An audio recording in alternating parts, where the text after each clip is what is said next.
स्नेहलता रेड्डी आज से 50 साल पहले इस देश पर थोपी गई बर्बर तानाशाही का एक ऐसा प्रतीक है जिनके बारे में हर किसी को जानना चाहिए।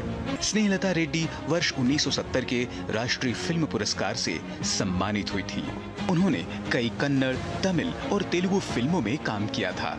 स्नेहलता रेड्डी एक जागरूक महिला थी और इसीलिए फिल्मों के अलावा सामाजिक कार्यों से भी जुड़ी हुई थी। जब 1975 में तत्कालीन पीएम इंदिरा गांधी ने आपातकाल की घोषणा की तो वो इस बात के विरुद्ध सड़कों पर उतर गईं। उन्होंने इमरजेंसी के विरोध में शांतिपूर्ण प्रदर्शन किया, लेकिन तब की इंदिरा सरकार के लिए स्नेहलता का इससे भी बड़ा दोष ये था कि वो समाजवादी नेता जॉर्ज फर्नांडिस की मित्र थी। इमरजेंसी के दौरान जॉर्ज फर्नांडिस फरार थे और पुलिस को संदेह था कि स्नेहलता रेड्डी को उनके छिपने की जगह का पता है। इसके बाद स्नेहलता के साथ जो कुछ किया गया वो जानकर आप सिहर जाएंगे। 2 मई 1976 को स्नेहलता को maintenance of internal security act यानी मीसा के अंतर्गत बंदी बना लिया गया। ये वही एक्ट है जिसके तहत आपातकाल में अधिकतर गिरफ्तारियां हुई थी। बेंगलुरु जेल में उन्हें ऐसी कोठरी में रखा गया जहां एक व्यक्ति भी कठिनाई से रह पाता। पत्रकार कुलदीप नैयर ने अपनी पुस्तक इमरजेंसी रिटोल्ड में बताया है कि जेल में स्नेहलता की कोठरी में घर की जगह पर कोने में एक छेद बना हुआ था और दूसरे छोर पर लोहे का एक जालीदार दरवाजा लगा था।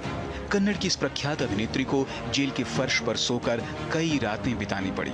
पूरे 8 माह तक स्नेहलता रेड्डी को जेल में प्रताड़नाएं दी गईं। जेल में रहते हुए स्नेहलता रेड्डी ने एक डायरी लिखी थी जिसे कर्नाटक मानवाधिकार समिति ने 1977 में अ प्रिजन डायरी के नाम से प्रकाशित किया था।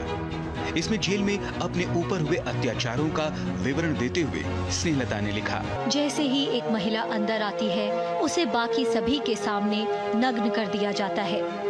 जब किसी व्यक्ति को सजा सुनाई जाती है तो उसे पर्याप्त सजा दी जाती है।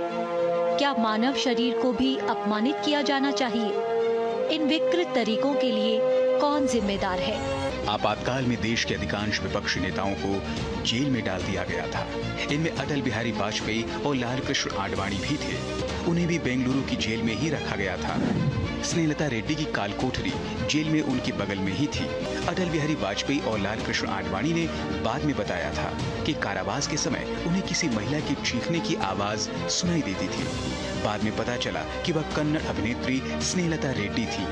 उसी जेल में बंद मधु दंडवते ने लिखा है कि रात को स्नेहलता की हृदय भेदी चीखें मेरे सेल तक आती थी। मैं सोचता था यदि ईश्वर है तो उसे